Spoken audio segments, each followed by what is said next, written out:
Pernahkah kamu membayangkan berdiri di tepi pantai pada malam hari, angin laut bertiup kencang, ombak menghantam karang, langit begitu gelap hingga batas antara laut dan langit menghilang. Lalu seseorang berbisik kepadamu, "Pinjam 100 dong." Bukan, maksudnya. Jangan pakai baju hijau. Kamu tertawa. Karena tentu saja itu terdengar konyol. Dua-duanya konyol. Bagaimana mungkin warna pakaian bisa menentukan hidup dan mati seseorang? Tapi kemudian kamu mengetahui sesuatu yang membuat ribuan orang selama ratusan tahun benar-benar mempercayainya. Dan yang lebih aneh, kepercayaan itu masih hidup sampai hari ini. Bahkan di zaman smartphone, satelit dan dolar menyentuh 18.000. Pertanyaannya adalah, siapa sebenarnya Nyi Roro Kidul? Apakah ia hanya cerita rakyat, ratu gaib penguasa laut, atau ada sesuatu yang jauh lebih menarik di balik legenda ini? Dan percaya atau tidak, bagian paling misterius dari kisah ini bukanlah tentang hantu, melainkan tentang manusia. Bayangkan kamu hidup ratusan tahun lalu di pesisir selatan Pulau Jawa. Di depanmu terbentang lautan luas yang terlihat indah. Tapi laut itu juga bisa berubah menjadi monster dalam hitungan menit. Tidak ada penjaga pantai, tidak ada peringatan tsunami, tidak ada BMKG, gitu ya. Kalau ombak datang, kamu hanya bisa berdoa. Inilah masalah yang dihadapi masyarakat pesisir selama berabad-abad. Laut Selatan terkenal ganas, gelombangnya besar, arusnya kuat, banyak nyawa hilang di sana. Tetapi, bagaimana cara menjelaskan kekuatan alam yang begitu menakutkan kepada masyarakat yang belum memahami ilmu oseanografi? Bagaimana cara membuat anak-anak tidak bermain terlalu jauh ke laut? Bagaimana cara mengingatkan orang agar menghormati alam? Jawabannya mungkin lebih sederhana daripada yang kamu kira. Mereka menciptakan sebuah cerita. Sebuah cerita yang sangat kuat hingga bertahan lintas generasi. Sebuah cerita tentang seorang ratu. Dan disinilah semuanya menjadi menarik. Menurut legenda yang paling terkenal, Nyi Roro Kidul dulunya adalah seorang putri cantik. Versi ceritanya berbeda-beda tergantung siapa influencer yang menyebarkannya. Kadang ia disebut putri kerajaan, kadang bangsawan, kadang korban kutukan. Tetapi hampir semua versi memiliki satu kesamaan. Ia mengalami penderitaan besar, diusir, dikhianati, atau kehilangan kehidupannya yang lama. Kemudian ia pergi menuju Laut Selatan, dan di sanalah ia berubah menjadi penguasa kerajaan gaib. Terdengar seperti dongeng, bukan? Tapi tunggu dulu, karena ini bahkan belum menjadi bagian paling aneh. Selama ratusan tahun, banyak penguasa Jawa dikaitkan dengan Nyi Roro Kidul, seperti Raja Mataram, Presiden Soekarno, hingga Raja Solokonon. Hubungan spiritual antara raja-raja Jawa dan Sang Ratu Laut Selatan menjadi simbol keseimbangan antara dunia manusia dan dunia gaib. Sekarang bayangkan kamu seorang petani yang hidup ratusan tahun lalu. Tidak ada televisi, tidak ada internet. Lalu kamu mendengar bahwa rajamu memiliki hubungan dengan penguasa laut yang misterius. Tentu itu akan membuat kekuasaan sang raja terlihat jauh lebih besar. Bukan hanya memimpin manusia, tetapi juga dipercaya memiliki hubungan dengan kekuatan alam. Dan inilah bagian yang jarang dibahas. Legenda seringkali bukan hanya soal hantu. Legenda juga bisa menjadi alat untuk menyampaikan pesan sosial, budaya, bahkan politik. Tapi ini belum menjelaskan satu hal. Kenapa baju hijau? Kenapa bukan merah janda? Kenapa bukan biru metalik? Kenapa warna hijau selalu muncul dalam cerita Nyi Roro Kidul? Nah, disinilah misterinya semakin dalam. Banyak orang percaya warna hijau adalah warna kesukaan sang ratu.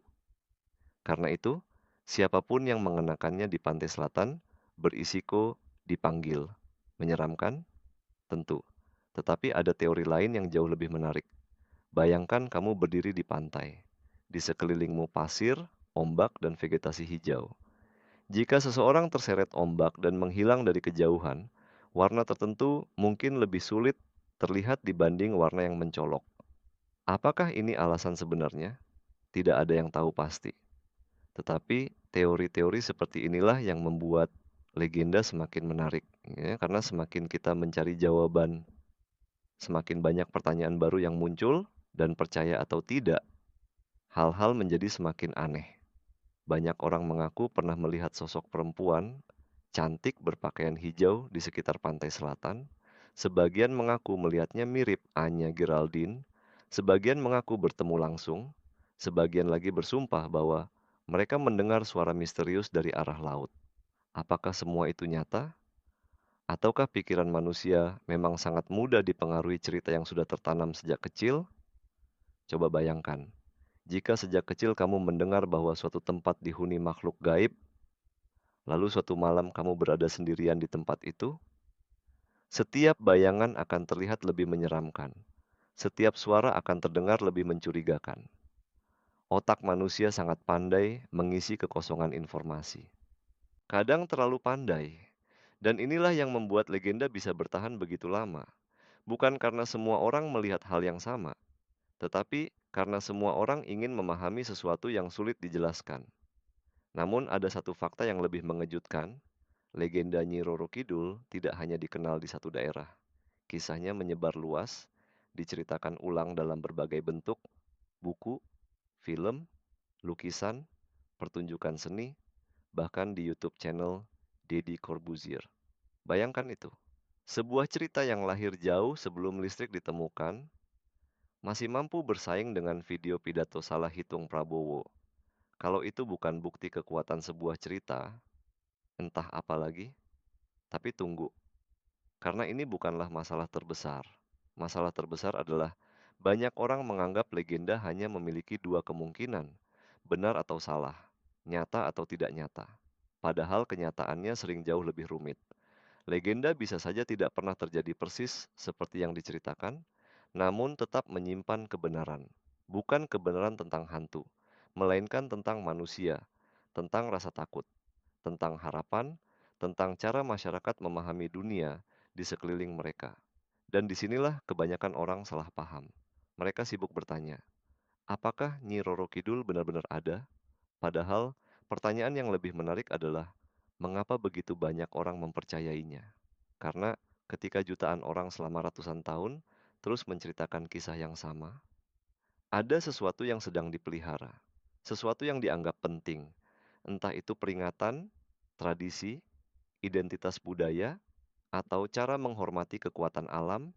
Dan jangan lupakan satu hal, Laut Selatan memang nyata, ombaknya nyata, arusnya nyata, bahayanya nyata, bahkan tanpa unsur mistis sekalipun. Mungkin itulah sebabnya legenda ini begitu efektif, karena ia membungkus bahaya nyata dengan cerita yang tidak mudah dilupakan. Sama seperti orang tua yang berkata, jangan keluar malam karena ada wewe gombel yang suka menculik. Apakah wewe gombel itu ada? Mungkin gombelnya saja. Tetapi pesannya tetap berhasil disampaikan. Menariknya, semakin modern, dunia menjadi semakin banyak orang kembali tertarik pada legenda-legenda seperti ini. Kenapa?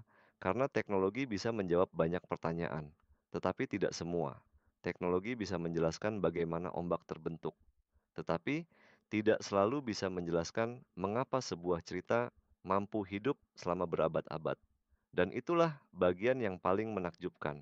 Bukan sosok ratunya, bukan istananya, bukan mitos baju hijaunya, melainkan kemampuan manusia untuk menciptakan cerita yang bertahan lebih lama daripada generasi yang menciptakannya.